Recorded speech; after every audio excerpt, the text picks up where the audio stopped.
Hi, I'm Dania Ayoub and welcome to Real, a program that sheds light on Melbourne from the perspective of young Melburnians. On tonight's program, we look at the terrifying world of phobias. Adolf Hitler, Charlie Brown and LaToya Jackson. Now, although one was the Nazi leader, one an animated cartoon, and the other a dubious grade celebrity, they all, surprisingly, have one thing in common. They all suffer from ailurophobia, the fear of cats. Can you believe that the first ever written account of phobic problems by Greek physician Hippocrates was almost 2,500 years ago? Now, the word phobia itself didn't actually exist until 500 years later, thanks to a Roman doctor, Celsus, who diagnosed one of his patients as having hydrophobia, which literally translates to water fear. Fast forward to the late 1800s, where phobias were placed in three separate categories. First up is social phobias. These phobias are triggered by a fear of social situations, where there is a fear of being embarrassed or judged by others. Secondly, we have specific phobias. As the name suggests, it's about specific things, places, and even situations. Third and last, we have agoraphobia. Now, even though this is about a person being afraid of leaving a safe place, like their home, agoraphobia actually develops as a result of another phobia, such as germophobia.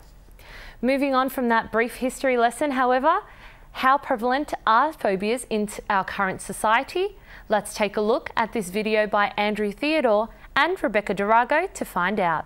Phobias are types of anxiety disorders, a strong irrational fear of something presenting little or no actual danger. By avoiding fears, people may experience severe physical and psychological reactions. Phobia can affect many aspects of life. Social isolation, depression, and substance abuse are some complications that may arise. Social phobia is most common, affecting 10% of all Australians, with women suffering more than men. The exact cause of phobia is unknown. It could trace back to chemicals in the brain, genetics, or traumatic experiences. It develops in late childhood and continues throughout life unless adequately treated. Common symptoms include sweating, nausea, a pounding heart, trembling, affected breathing, blushing, and stammering. Unfortunately, for some people, phobias are a life sentence. Nauseous, sweaty, stammering? Well, you're in good company, as all of these symptoms can be found in one lovable cartoon pooch, Scooby-Doo. His fears instantly vanish upon being bribed by his friends with some Scooby snacks. But considering phobias can't easily be overcome with a cookie, this raises the question: fear, phobia, potato, potato. Is there a difference, and how can we tell one from the other? Catherine Morvell and Elijah Pangalos explore this very same question. This summer, just when you thought you got over arachnophobia, a new wave of terror is wandering into cinemas. What if you were overcome by an irrational, uncontrollable feeling? Mary, what's wrong? There's a duck over there. When something gets into your mind, and you can't escape it. What happens when you learn that everything you once believed is a lie? Mary, what you are suffering from is not just a fear, as there is no real threat to your life. It is something much more extensive than that. Something you cannot control. What is it? It is a phobia. What would you do if there was a duck watching you? Damn it, Trudy! Your daughter's doing it again! You're suffering from anatidaephobia.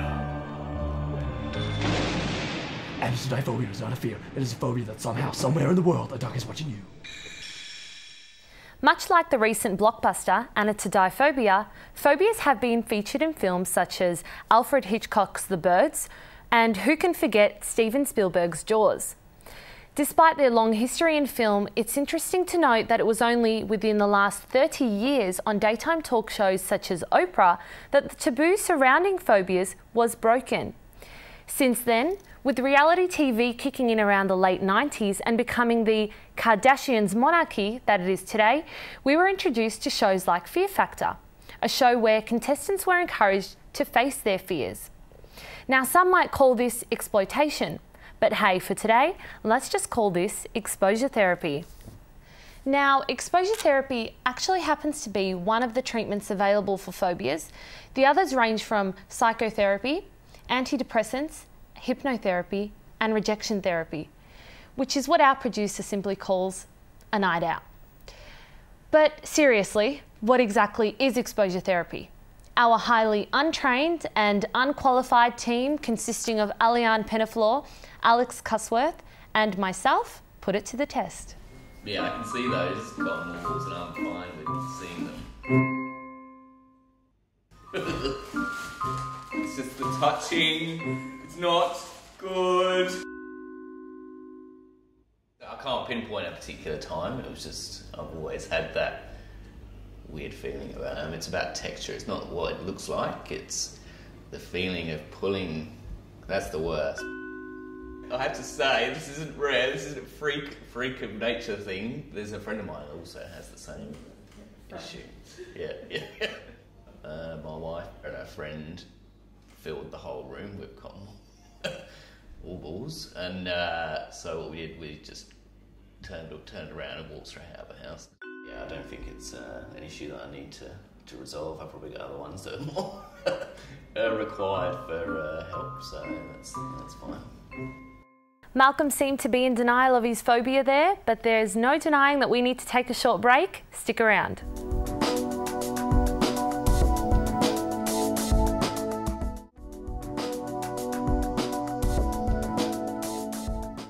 Welcome back. I'm now joined at the Real Desk by La Trobe Student Union President Chris Wheeler. Thank you for joining me today, Chris. Thank you.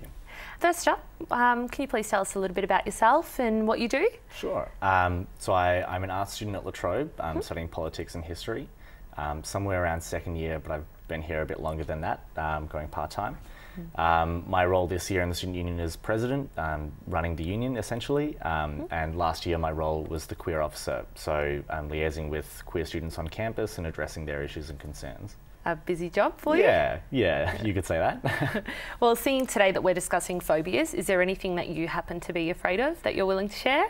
Yeah, nothing too big. It's a kind of a common one. I'm a bit claustrophobic, probably due to siblings bullying me when I was younger, but I think everybody experiences that. Yes. So. Well, La Trobe student Nathan Sturdy has a fear of his own, and it's one that he has used as the basis of his documentary, Face the Dragon. Let's check it out. Most people don't put themselves out there because they're scared of getting rejected. They don't try things. But what if rejection was the goal? Would that change the game? Would you be able to deal with the fear and the anxiety that goes along with that? Let's find out. In primary school, I used to feel this really intense, crushing anxiety when I had to read out loud in class because I wasn't that good a reader. So I started going to the sick bay and making up excuses why I couldn't do it. I'd run away from my fear. And I soon learnt that you can't do that if you're running all your life. You have to run towards the roar and face your fear. Hello, Jason. Hello. Hi, Nathan. Great. Okay, so can you hear me? Yeah, I hear you perfect. Well, I mean, rejection therapy is a game designed to help people overcome the fear of rejection. You know, there is only one rule to the game, and that is to get rejected by someone in real life. Presenting the hat of rejection, increasing the spontaneousness of the choice of rejections. Hello, how's it going? Can I take a moment of your time? Okay. Rejected! G'day mate, how's it going? Okay. Oh, they think I'm asking for donations. I just need a volunteer to help me choose one of these pieces of paper out of the hat. Yep. Okay? Is any? Yep. Alright, do you want to read it out? Ask for someone's phone number without explaining why. Hello. How you going? Good. Can I have your phone number? No. I'll give you mine. No thanks. Okay. Hi. Could I get your phone number in exchange for mine? No, sorry. Okay, that's ridiculous, isn't it? Would you like to choose the next rejection that I do? Yeah. Out of that? Just read it out of that. Cross-dress. Oh, thanks a lot.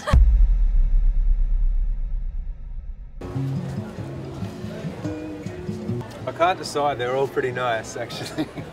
Yes, sir. How are Yes, I would like to try on a dress or a skirt and then buy it.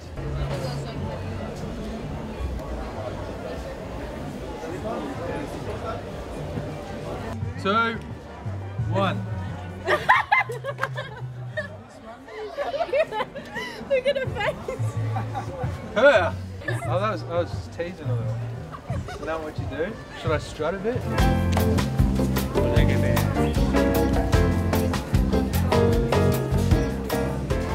Hello. What do you think of my? That's really good. Do Yeah. I look pretty? Yeah, it's attractive. Are you wearing undies or are you wearing a nappy? Because in the back looks like a bloody nappy. It looks like a nappy. Oh, jeez. Do you think I look good? No, you look terrible. Well, thank you for your honest opinion. And have a lovely You day. are a beautiful young man. Oh, thank you. But, no. Would you like to choose in this hat?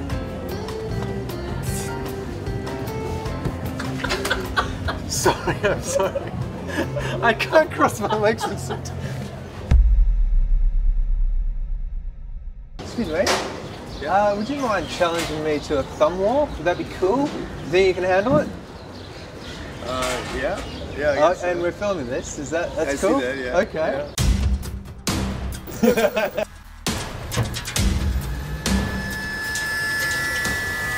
1, 2, 3, 4. I declare a thumb war. So what you got?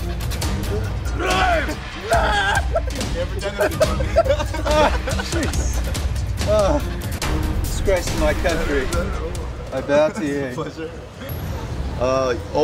Challenge someone to a dance battle. Oh no, you didn't.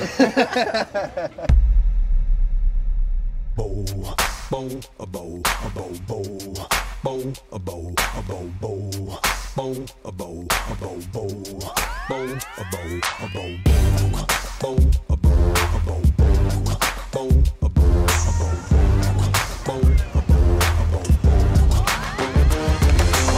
Who wants some?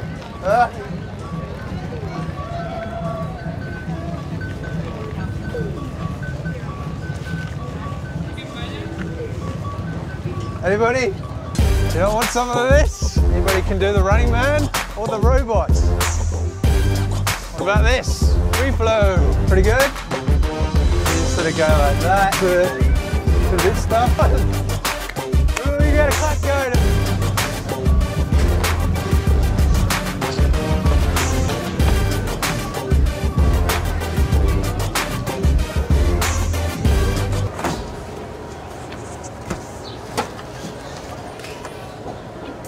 I started to feel really nervous at the start, but then I just started dancing, and all of a sudden it was like I was watching myself dance. The rejection therapy kind of worked there because I went through a transition of feeling sort of anxious, but then I was sort of comfortable, and then at the end I was, where am I? What the hell am I doing? Here we are at the Expert Hotel. I feel like I'm on trial and I'm a dead man walking. I'm going up to the guillotine, but we'll see. We'll see. Maybe I'll survive. Maybe I'll get rejected, but maybe through my training I can get through it. Find out.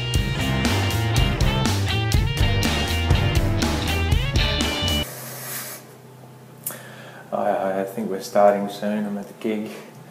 I don't know what to think. Yeah, I don't know how this is going to go. I'm freaking out a little bit. Ladies and gentlemen, our next act is a very, very funny man. I want you to start clapping. I want you to get louder. I want you to woo, woo, woo. Ladies and gentlemen, Nathan Purdy.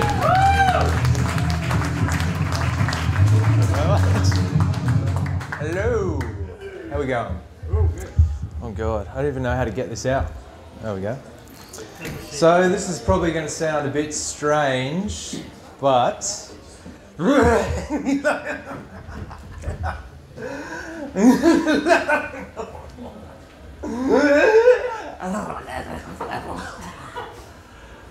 Yeah, that was a joke spoken in tongues.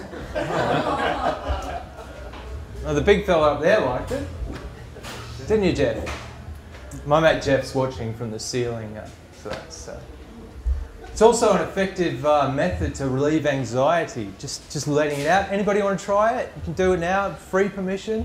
Just let out anything you want to do. What? Come on. 1, 2, 3. No, just me? Okay, fine. I feel a lot better.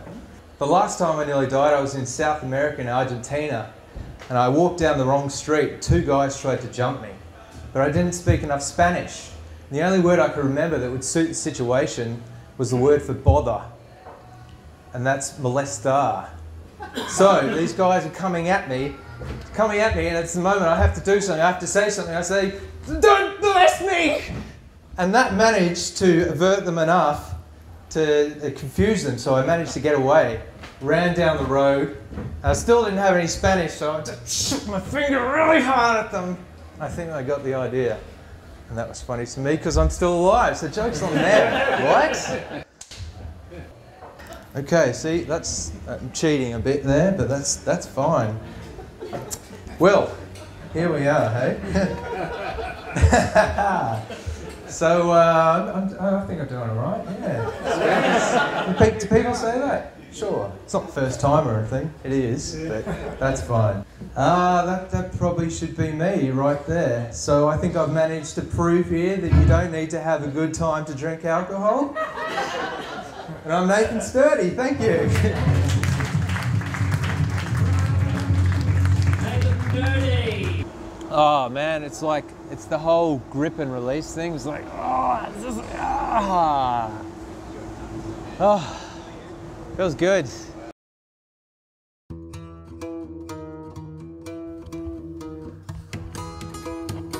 So I did stand up and they didn't boo. I mean, they didn't laugh much, but they didn't boo. So they didn't reject me in the end. The other times I did get rejected, I was feeling anxious. It was alright in the end. It got easy to deal with the more I went outside my comfort zone. If you want to try something new, I say go for it. Rejection's not that bad. It's mainly in your imagination before the event. And afterwards, it's alright. You move on and try something new again. Perhaps you'll reject me, but that's okay.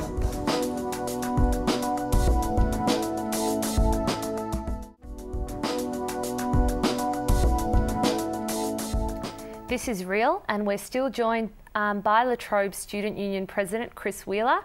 Now, Chris, we just watched a fellow La Trobe media student's documentary with an interesting take on rejection therapy. Yeah. When you hear the word rejection, can you tell me what immediately comes to mind? Well, based on my personal experience, what immediately comes to mind is the process of coming out, I suppose, in my experience. Drawing from your time as a queer officer, how common was, or is rather, rejection toward the queer community? It's very common. Probably, one of the most common thoughts and feelings that queer people, especially young queer people, face in their lives is the fear of rejection. I mean, when I came out to my family, it was a really positive experience, but and even though I didn't really know how they'd react, I kind of had an inkling that it would be okay. I still had, friends on the line and had a place to stay lined up in case I got kicked out of home, which was completely irrational looking at it in hindsight, but it was still that fear of rejection and that very common thought that was just in my head the whole time. So even from your family you were scared of being rejected, essentially. Have you seen this sort of fear lead to anxiety disorders or any other forms of social phobia? Absolutely, yeah. As I said, it being something so common in the queer community in particular, the fact that young people as well often face issues to do with anxiety and depression in higher numbers than the wider community, and then you have that compounded in the queer community as well. So you've got this sort of double hit. You see that kind of stuff, that fear of rejection, lead to a whole wide range of issues. I completely understand. Unfortunately, in today's society, rejection and fear of homosexuality is still a present issue, as seen in this next segment by Doreen Ewan and Alexander Vumad.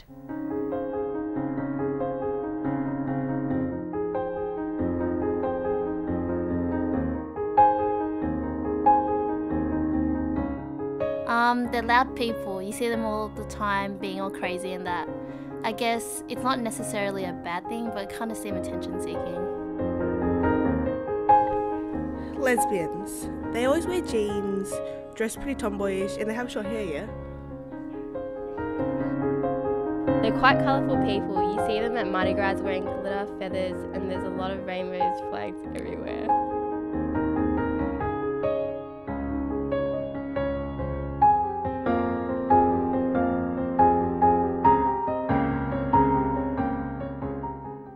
Unlike most phobias that we've discussed tonight, homophobia leaves us with the question, who gets hurt in the long run? Is it the individual diagnosed, or is it the queer community as a whole? Now, recent homophobic laws introduced in Russia have created a ban on people openly talking about or even supporting gay rights, with consequences including getting arrested. Now, having studied politics yourself, do you believe that a government can shape society norms? Yeah, absolutely. The government are the people who lead the country in more ways than one, and leading societal change. In my experience in studying politics and being involved in that environment, they have a huge role to play in that. But in saying that, it's also, you know, it's a two-way street as well. You know, the government can lead, but it's also society's role to push them to lead as well. Okay. What impact could Russia's government have on society's view of the queer community? In their society, it's already having a devastating effect. Yeah. I'm sure a lot of people have probably seen the really horrifying news stories come out of particularly young queer people going onto internet chat rooms and meeting up with people and then facing horrifying circumstances involving torture and all that kind of stuff as well. Yeah. So what the Russian government is doing is compounding on an already fairly homophobic society and making it much worse. And because the government is doing it, it's legitimizing the actions of its citizens. With phobias being defined as irrational fears, do you believe that homophobia is in fact a phobia, or is it simply bigotry? I'm of the opinion that it's just bigotry. Yeah. When you think of phobias, you think of something that, as you said, a phobia is a fear that's irrational, something that can't really be explained. Whereas homophobia is, when we talk about homophobic acts, we're talking about bigotry towards queer people. And that's not based really on fear, that's just sort of based on the fact that you don't like other people for an inherent characteristic. It's more like something like racism or sexism, and they're not, you're not afraid of women or people of colour, you just don't like them. Yes. It's horrible. It seems almost anything can cause a phobia, with some of us fighting back to overcome them and others accepting them as life sentences. Hopefully we provided you with some insight on some diverse phobias out there and the adverse effects they can have. All right, well, that's all we have time for tonight. I want to thank our guest once again for joining us. Thank you again, Chris. Thank you for having me. No worries. And I would like to thank everyone at home for watching. That's all from me. Tune in next time for another journey of diversity and adversity. I'm Dania Ayoub, and this has been Real.